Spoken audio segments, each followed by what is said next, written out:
Naibet García. Johnny Gómez.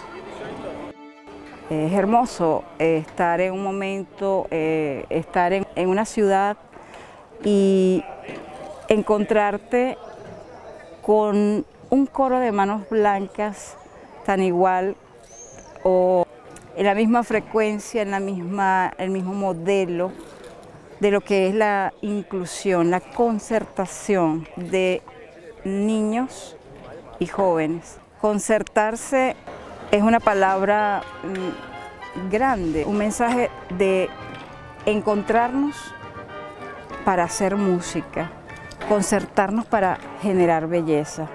Hacer música no solo en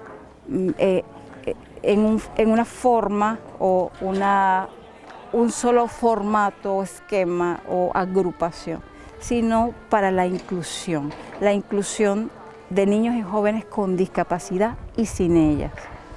El Coro de Manos Blancas es un espacio educativo y artístico y creo que esta es la forma, el lugar donde todos podemos concertarnos y dar aportar un granito de arena a lo que es la trascendencia del ser humano.